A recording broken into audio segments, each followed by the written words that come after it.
ስታመሰግኑ ያደራችሁ ያሬዳውያን ማህሌታውያን ሊቃውንት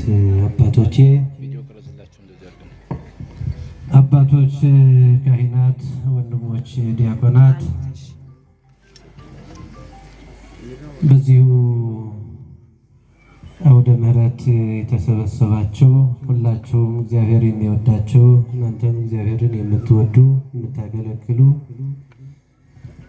እንደየክብራችሁ እንደየማዕረጋችሁ አባቶቼ፣ እናቶቼ፣ ወንድሞቼ፣ እህቶቼ እንዲሁም ሕፃናት ባሰባሰበን በኃያሉ በእግዚአብሔር ፍጹም ሰላም እንደምን አደራችሁ? እንደምን ሰነበታችሁ? እንደምን ከዚህ ሰዓት ደረሳችሁ? አሜን። እግዚአብሔር አምላካችን ይመስገን ብለን እንድናመሰግነው አንደበታችን ለምስጋና የከፈተ በፍቅር በአንድነት በሃይማኖት ሆነን እንድንዘምርለት በእድሜያችን ላይ እድሜን የጨመረ የአባቶቻችን የቅዱሳን አምላክ ቃሉን ሰምተን በረከቱ እንድናገኝ የፈቀደልን ዛሬም ዘወትርም በፍጡራን አንደበት ከምድር እስከ አርያም ከጽንፍ እስከ ጽንፍ የተመሰገነ ይሁን።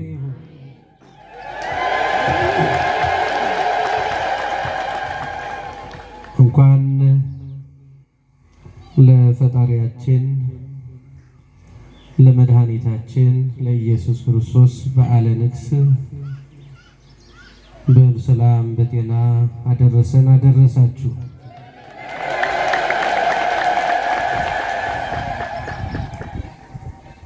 አንሰ በእንተ ዝንቱ መጻኢኩ ውስተ ዓለም ወበእንተ ዝንቱ ተወለድኩ ከመ እኩን ስምዓ በጽድቅ ወኩሉ ዘእም ጽድቅ ይሰማዓኒ ቃሌ። እኔ ስለ እውነት ልመሰክር ስለዚህ ተወልጃለሁ። ስለዚህም ወደ ዓለም መጥቻለሁ። ከእውነት የሆነ ሁሉ ድምፄን ይሰማል። የዮሐንስ ወንጌል ምዕራፍ 18 ከቁጥር 37 ያለውን መነሻ በማድረግ እንደ እግዚአብሔር ቅዱስ ፈቃድ ለአጭር ደቂቃዎች በዚህ ርዕስ እንማማራለን። የምስጢር የጥበብ አምላክ ለሁላችንን ማስተዋልን ያድለን። ስለ እውነት እኔ ስለ እውነት ልመሰክር እስክበሉላችሁ ስለዚህ ተወልጃለሁ። ስለዚህም ወደዚህ ዓለም መጥቻለሁ። ከእውነት የሆነው ሁሉ ድምፄን ይሰማል። ከእውነት የሆነ ሁሉ ድምፄን ይሰማል ይላል አምላካችን። እንግዲህ የእግዚአብሔር አመጣጥ ምን እንደሚመስል ይህ በዓል በሁለት መሰረታዊ ሀሳቦች እናከብረዋለን። አንደኛው የፈጣሪ በዓለ ስቅለት በመጋቢት ክርስቶስ ለዓለም ድህነት የተሰቀለበት ቀን ስቅለቱ ጥንተ ስቅለቱ መጋቢት 27 ሲሆን የጾም ወቅት ስለሆነ ማህሌት ስለሌለ ደስታ ስለሌለ የሐዘን ጊዜ ስለሆነ መደገስ ስለማይቻል አባቶቻችን በፍትሐ ነገሥቱ በዓሉ ወደ ጥቅምት እንዲመጣ በዚሁ በማህሌት በዝማሬ በከበሮ በጸናጽል እንዲከበር የተወሰነበት ቀን መጋቢት 27ን ሁነን ነው የምናከብረው። ሁለተኛም በብሉይ አምላካችን እግዚአብሔር የቸርነቱን ሥራ የገለጠበት መዓቱን ወደ ትዕግስት ወደ ምሕረት የመለሰበት ለ40 ቀንና ለ40 ሌሊት ዓለም በሙሉ በንፍር ውሃ ተጠልቅልቆ ዓለም የጠፋበት ሁሉ እንስሳውም ሁሉ አጥፍቶ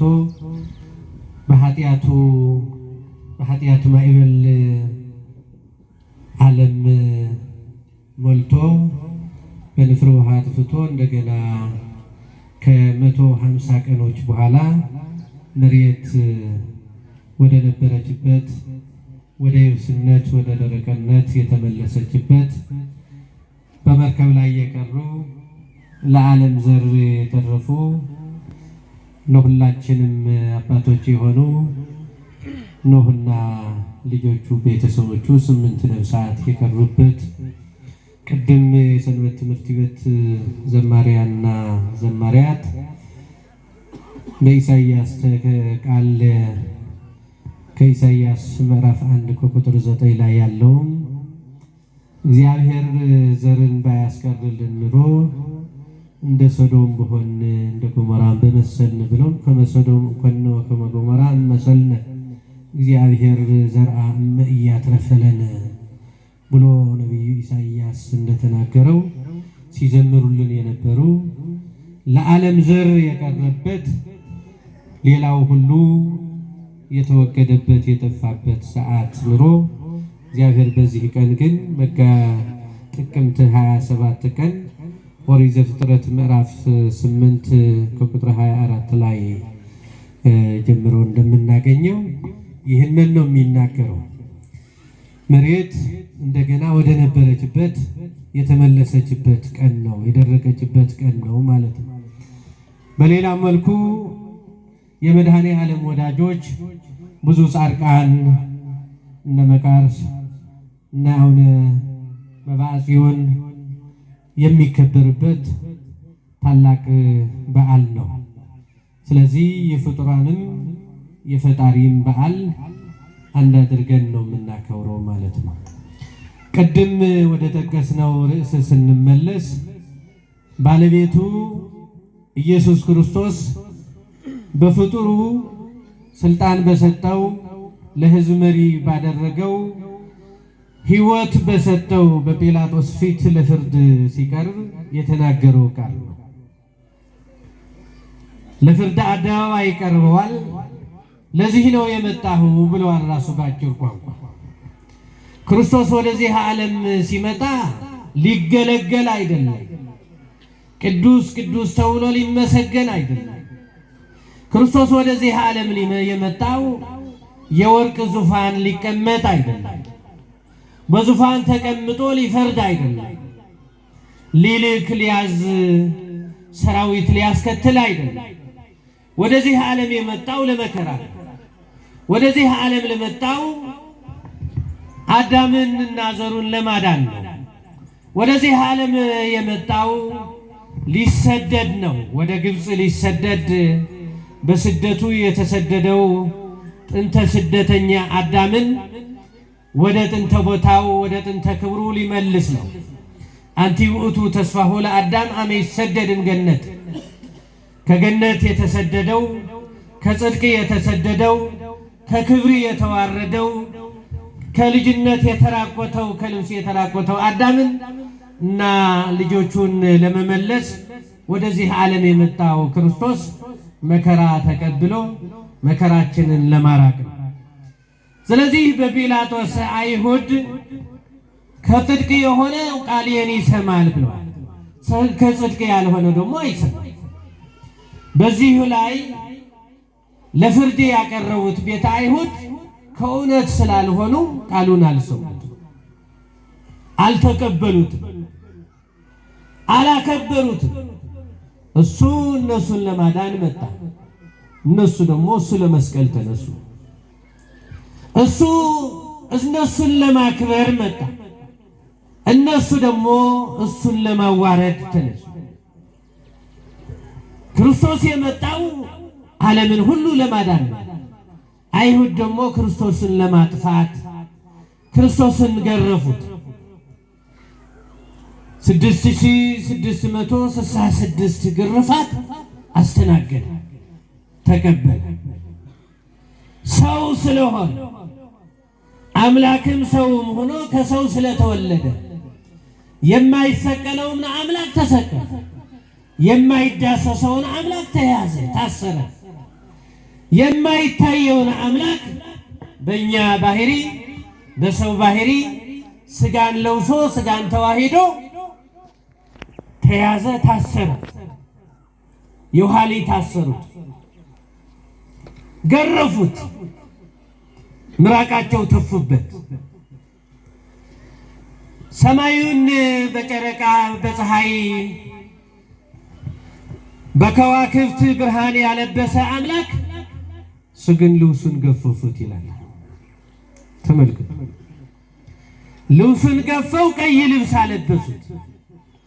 መልሰው እንደገና ቀይ ልብሱንም ገፈፉት። እንደገና መልሰው ልብሱን አለበሱት። መጨረሻ ልብሱን በዕጣ ተካፍለው ወሰዱት፣ ራቆቱን አቆሙት። ለሁላችን ያለበሰ አምላክ እሱ ራቆቱ ቆመ እኛን ለማልበስ። ተራሮችን ሜዳዎችን ሁሉ በአትክልት በልዩ ልዩ ውበት ባላቸው አበባዎች በሳር በተለያየ ተፈጥሮ ውበት ባላቸው ያስጌጠ ያለበሰ አምላክ እሱ ግን ራቆቱ ቆመ።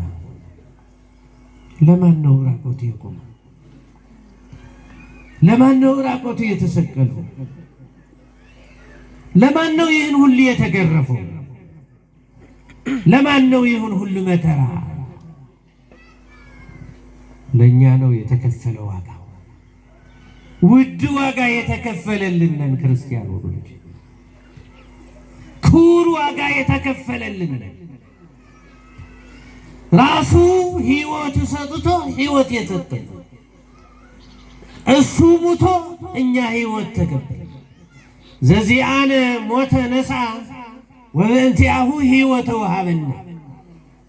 ቅዱስ ኤፍሬም በዓርብ ውዳሴ ማርያም እንዳለው የእኛን ሞት እሱ ሙቶ እኛ ግን የእሱ ሕይወት ገንዘብ አደረገ። ቀና ብለን ፈጣሪያችን እንድናይ ያደረገን አምላክ ክብርና ምስጋና ለስሙ አጠራር። ይህ ቀን የእርቅ ቀን ነው።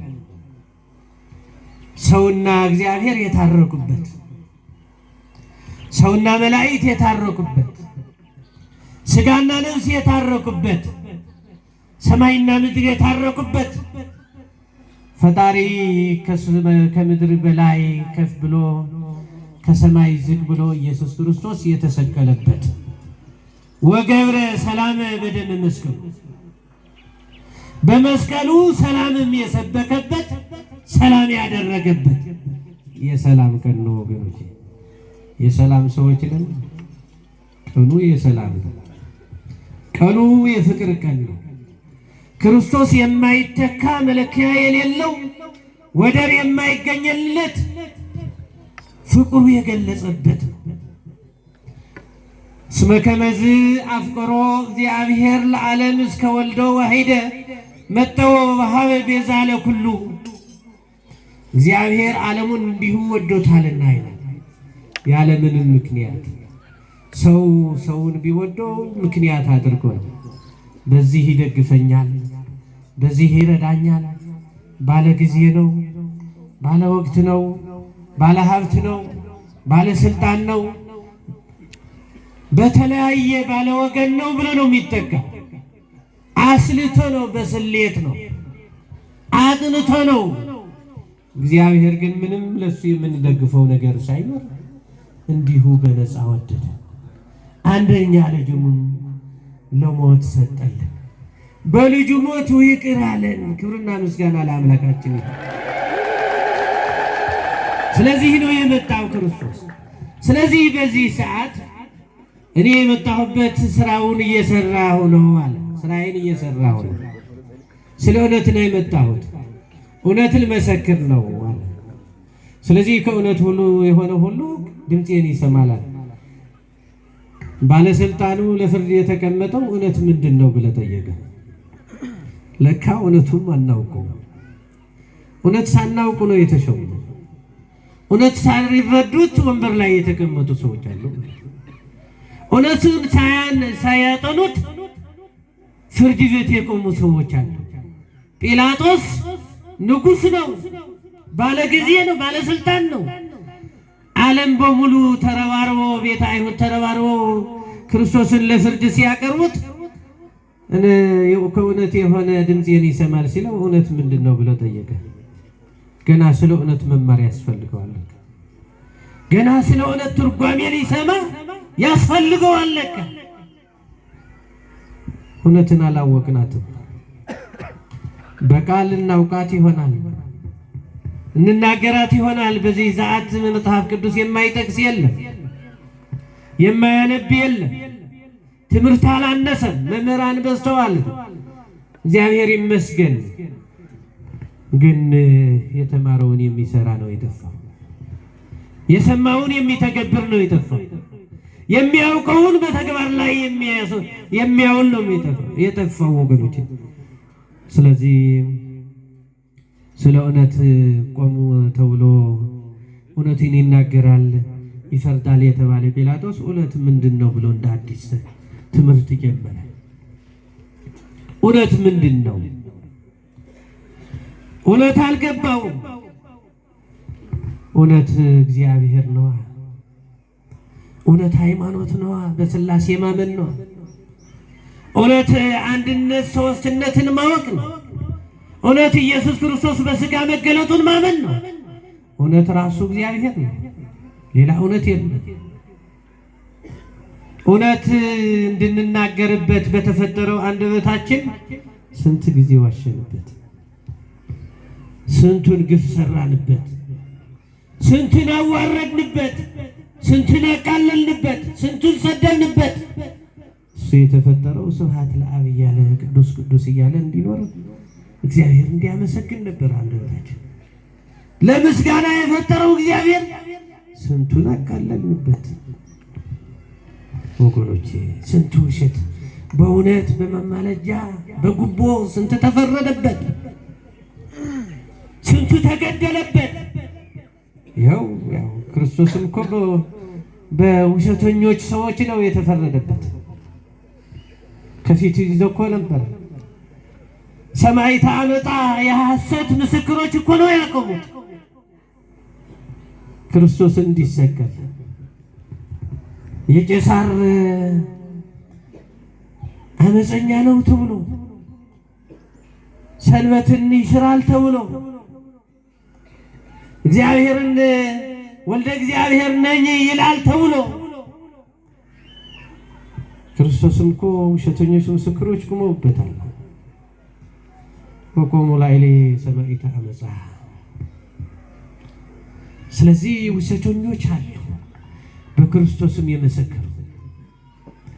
በክርስቶስን ውሸት መመስከር ያላቆመ ዓለም፣ ክርስቶስን መስቀል ያልተወ ዓለም ሰዎችን የክርስቶስን ቤተሰብ መስቀል እንዴት ይከብደዋል ታዲያ? ሰውን መገፍተር እንዴት ይከብደዋል ታዲያ? ክርስቶስን የገፈተረ አሁንም የአይሁድ ርዝራዦች እስከ ዓለም ፍጻሜ በዓለም ላይ ይኖራሉ። የአይሁድ ስራቸው አለ፣ የአይሁድ የግብሩ ልጆቻቸው አለ። መቼ ይጠፋል? ዓለም እስካለ በጎ ሰው እንዳለ ሁሉ መልካም ሰው እንዳለ ሁሉ ክፉ ሰው አለ። ይህ ዓለም ሁለቱም የሚኖርበት ስለሆነ ስለዚህ ነው ጲላጦስ መጨረሻ ላይ በማቴዎስ ወንጌል ምዕራፍ 27 ከቁጥር 24 ላይ እኔ ከዚህ ሰው ደም ንጹሕ ነኝ አለ። ምን አለ? መረመረው። ምንም በደል አላገኘበትም፣ ምንም ኃጢአት አላገኘበትም። እንኳን የሚሰቀልበት የሚሰደብበትም የለም፣ የሚመከርበትም አልተገኘበትም። የሚደበደብበት ቀርቶ የሚገሰጽበት አልተገኘበትም። ሁሉ ከመረመረ በኋላ ምን አለ? የማያድነው ከአቅም በላይ እንደሆነ ሲል ሁሉ ወገኖቹ አሳልፈው የሚሰጡት እንደሆነ ሲመለከት፣ ስለዚህ ካልሰቀልከው ካልከደልከው ይኮንኩ አርኮ ለቄሳር፣ የቄሳር ወዳጅ አይደለህም፣ የቄሳር ሹመኛ አይደለህም ሲሉት መጨረሻ ምን አለ? ከዚህ ሰው ደም ከዚህ ጻድቅ ሰው ደም ንጹሕ ነኝ ብሎ በአደባባይ ውሃ አምጥቶ እጁን ታጠበ። ንጹሕ አነ እምደሙ ለዝብእሲ፣ እኔ ከዚህ ጻድቅ ሰው ደም ንጹሕ ነኝ አለ። ግን ሃይማኖት እኮ የለውም። ሃይማኖተኛ የተባሉት በደለኛ ነው ብለው አቀረቡት። ጲላጦስ አሕዛብ፣ ጲላጦስ የአማኝ ነው። ጲላጦስ ስለ እምነት የሚያውቀው ነገር የለም። አማኞቹ ካህናት የተባሉ ግን ሰቃሎች ሆነው ተገኙ። ጸሐፍት ፈሪሳውያን ግን ክርስቶስን ለመስቀል ተሰበሰቡ። ጲላጦስ ግን በደል የለውም አለ። ምንም በደል የለውም አለ። በደል የሌለው አምላክ ነው የተሰቀለው ስለኛ በደል። ክብርና ምስጋና ለአምላካችን ነው። በደል የሌለው አምላክ ለእኛ ሲል ጻድቀ ባህሪ፣ ቅዱሰ ባህሪ፣ ሕያው ባህሪ አምላክ ስለኛ በአደባባይ ላይ ለፍርድ ቀረበ፣ ተፈረደበት። እኔ ንጹሕ ነኝ፣ እናንተ እንደ ሕጋችሁ እንደ ሥርዓታችሁ እንደ ልቦናችሁ ፈቃድ አድርጉበት እንኩ ብሎ ሰጣቸው። ገርፎ ሰጣቸው፣ ያድኑት እንደሆነ ብሎ ገርፎ። ክርስቶስ የተገረፈበት ቀን፣ ክርስቶስ የተሰቀለበት ቀን፣ ዓለም የዳነበት ቀን፣ በደሙ ዓለምን የቀደሰበት ቀን፣ ዓለም የተፈወሰበት ቀን ነው። ክርስቶስ ሕይወቱ ነው የሰጠን ለዛሬው ዕለት። ዘበልዐ ሥጋዬ ወሰትየ ደምየ ቦ ሕይወት ዘለዓለም፣ ሥጋዬን የበላ ደሜን የጠጣ የዘላለም ሕይወት አለው ብሎ እንደነገረን እሱ እውነተኛው ሥጋው እውነተኛው ደሙ የሰጠበት ቀን። ስለምን? ስለ ዓለም ደህንነት፣ ስለ ሁላችን። ስለዚህ ሥጋውን በልተናል፣ ደሙን ጠጥተናል፣ ቆርበናል፣ ተቀብለናል። ከቅዱስ ቁርባኑ ምንድን ነው የለየ? ለእኛ ብሎ ዋጋ ከፈለልን፣ ሕይወቱ ሰጠን። ምንድን ነው ያስፈራል? ከሱ በላይ የምንወደው ነገር አለ?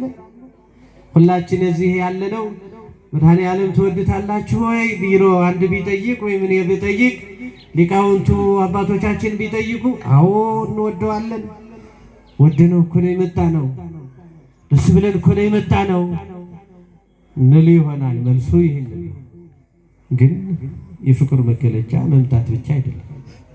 ከዓለም ኃጢአት መራቅ ያስፈልጋል። ከዓለም በደል መውጣት መለየት ያስፈልጋል። እርስ በርሱ መዋደድ ያስፈልጋል። ምንድን ነው የሚለው? እመሰታፈቅሩኒ ይቀው ትእዛዝ፣ ብትወዱኝስ ምን አድርጓል? በቃ እሱ ትእዛዙን ጠብቀናል። ትእዛዙን መጠበቅ ነው። ከአስርቱ ቃላት አንዱ ሕግ አባት እናትህን አክብር ነው የሚለው። አክብር አባከ ወእመከ ከመ ይኑህ መዋዕሊከ በዲበ ምድር፣ ዘመንህ እንዲረዝም አባት እናትህን አክብር ይላል። ስለዚህ የአባት እናቱን የሚያከብሩ ልጅ አለ፣ የአባቱን እግር የሚያጥብ ልጅ አለ፣ እናትህን የምታግዝ ልጅ አለች። እሱ በየቤቱ ቤቱ ይቁጠረው። በወለደው ሰው እየተሰቃየ ነው ያለ፣ በወለደው በሽታ እየሸመተ ነው ያለ፣ በወለደው ደረሰችልኝ ደረሰልኝ ደረሱልኝ ባለው ሰዓት መከራ እየበላ ነው ያለው።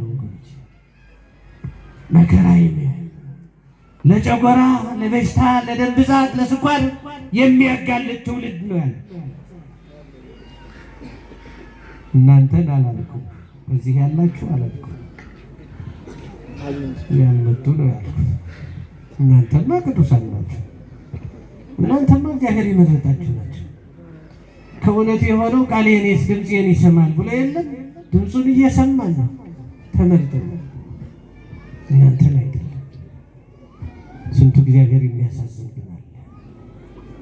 ስንቱን ሕይወቱን በሱስ የተጠመደ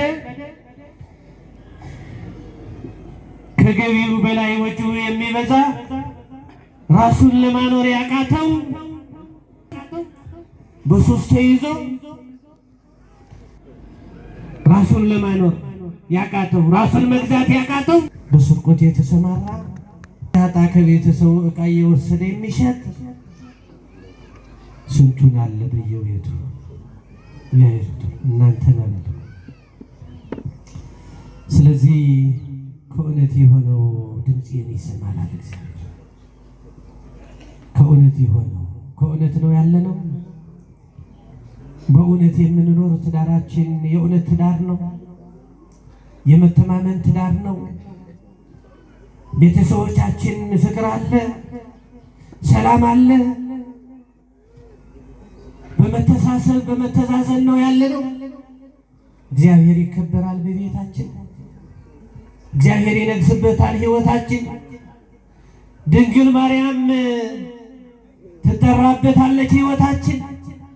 ቅዱሳን ይከበሩበታል ሕይወታችን። የኃጢአት መጋዘን እኮ አድርገነዋል።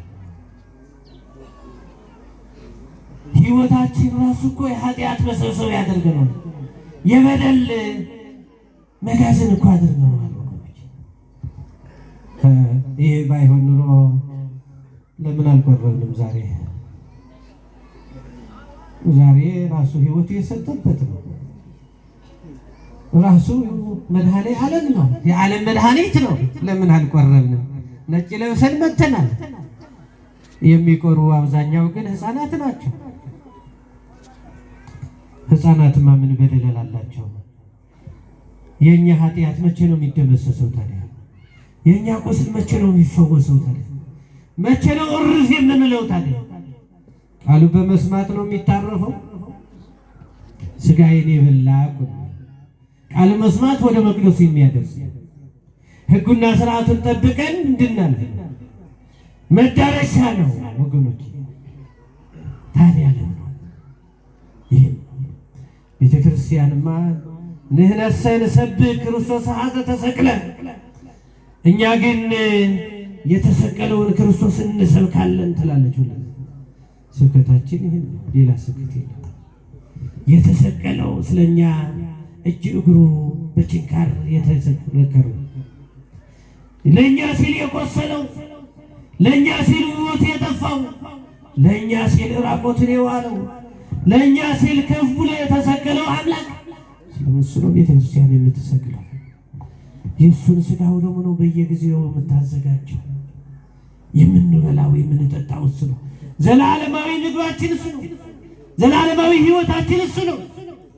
ወገኖች እንመለስ፣ ይብቃል። ከዚህ አከለክሙ ዘሐለፈ መዋዕል ዘተቀነይክሙ ለግእዘ ሥጋክሙ፣ ያለፈው ዘመን ይበቃችኋል ብለዋል። ከዛሬ አንድ ብለን እንጀምር። እርስ በርሳችን ተባልተን አየነው፣ ያተረፍነው ትርፍ የለም። እርስ በርሳችን ተገፈታትረን አየነው፣ ምንም የመጣ ለውጥ የለም። ሀገራችን አስቸገርናት።